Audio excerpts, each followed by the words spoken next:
आघाड़ी पर और कितने अभी तक चुन के आ चुके हैं? जालना महानगर पालिका का चुनाव डिक्लेयर होने के बाद अपने देश के भूतपूर्व केंद्रीय मंत्री राव साहेब पाटिल दानवे दादा, महाराष्ट्र के भूतपूर्व मंत्री तथा परतूर के आमदार बबनरावजी लोणीकर साहब, जालना महानगर पालिका क्षेत्र के निवडणूक प्रमुख माजी आमदार कैलासजी गोरंट्याल, भोकरदन के आमदार संतोष भाऊ दानवे, बदनापुर के आमदार नारायण भाऊ कुचे और भारतीय जनता पार्टी के सभी वरिष्ठ नेता, सभी कार्यकर्ता गण, पदाधिकारी इस प्रचार में जुटे थे। और हम ये चुनाव जो है ये खाली विकास का मुद्दा लेकर चले और जालना महानगर पालिका क्षेत्र के सभी मतदार बंधु भगिनीनो हमारे को खाली विकास के मुद्दे के आधार यहाँ पे हमारे को कल दिया है।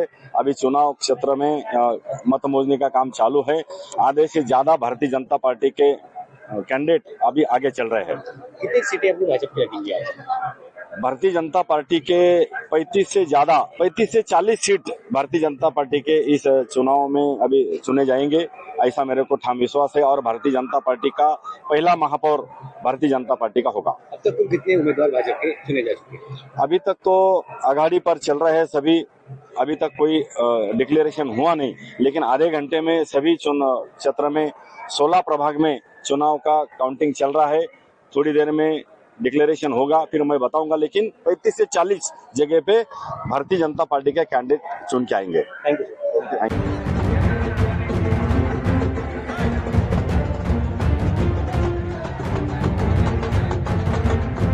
महाराष्ट्र में 29 कॉर्पोरेशन के इलेक्शन का जो काउंटिंग है आज शुरू हुआ है और अनेक जगह पर हमारी बीजेपी और हमारी महायुति आगे चल रही है। जहां तक मुंबई का सवाल है तो मुंबई में मतलब जिस तरह उद्धव ठाकरे जी के हाथ में 25-30-35 साल से सत्ता रही और उसका कारण ये था कि उनके साथ बीजेपी भी थी, इसीलिए उनको सत्ता मिलती थी। आज बीजेपी महाराष्ट्र में देश भर में नंबर 1 की पार्टी है।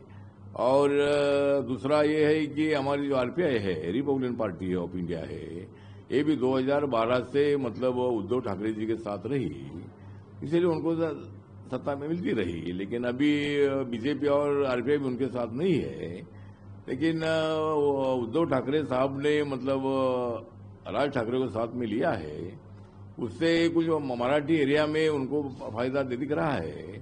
लेकिन मैक्सिमम सीटें मतलब हमारे महायुति को मिल रही है, बीजेपी शिवसेना को मिल रही है। और मुंबई में मतलब मेयर हमारा होगा, महायुति का होगा, और मुंबई का मेयर मराठी भाषिक होगा। तो जिस तरह मतलब उद्धव ठाकरे जी ने प्रयत्न तो किया है, लेकिन उनको सत्ता पद तक पहुंचने की सीटें नहीं मिलेगी। जो 227 सीटें मुंबई में है, उसमें से हमारे पास कम से कम 140 तक सीटें हमको मिल सकते हैं, ऐसा हमारा अंदाजा है। तो देखते हैं, मतलब अभी रुझान तो बाकी है, तो 2-3 घंटे में पूरा क्लियर हो जाएगा।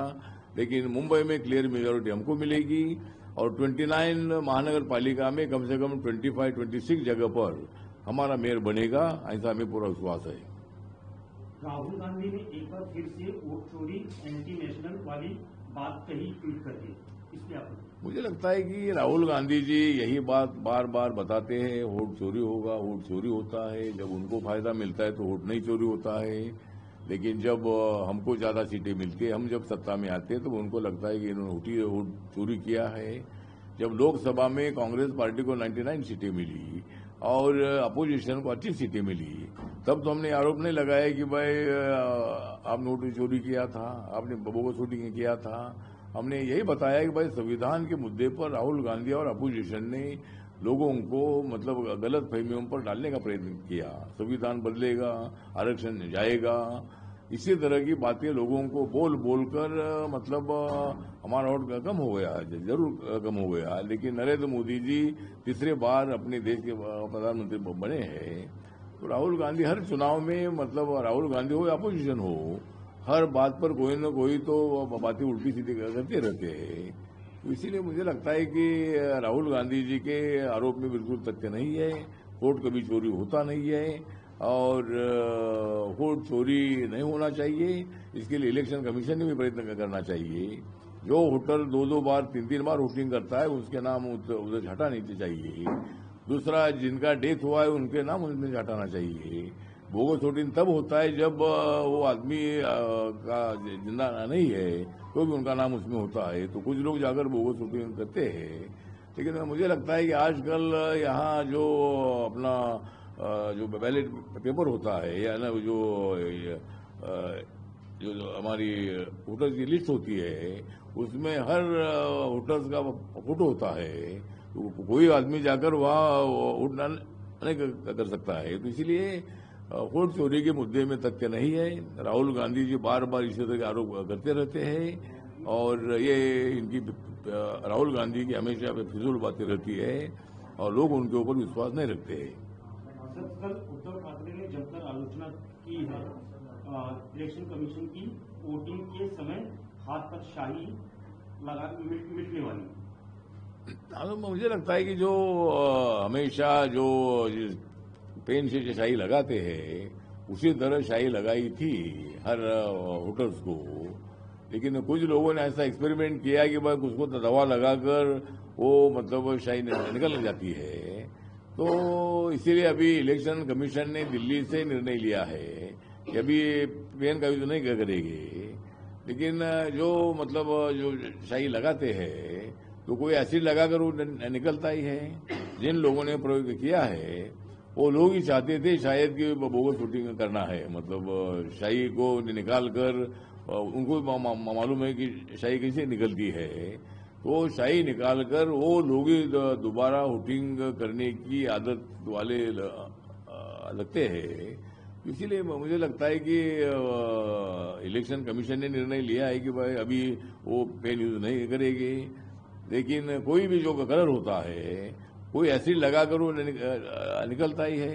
कोई भी कलर आप लगाते हैं तो हमेशा क्या 5 साल का थोड़ा और होता है, मतलब जब वो वोटिंग का जो वो लगाते हैं तो लोग कोई ना कोई तो एसिड लगाकर ऑयल लगाकर निकालते हैं।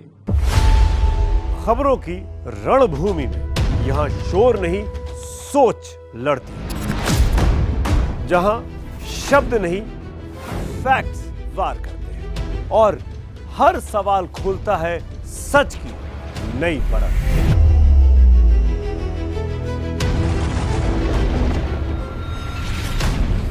चक्रव्यूह आपके अपने सुमित अवस्थी के साथ सोमवार से शुक्रवार शाम 6:57 पर टाइम्स नाउ नव भारत पर।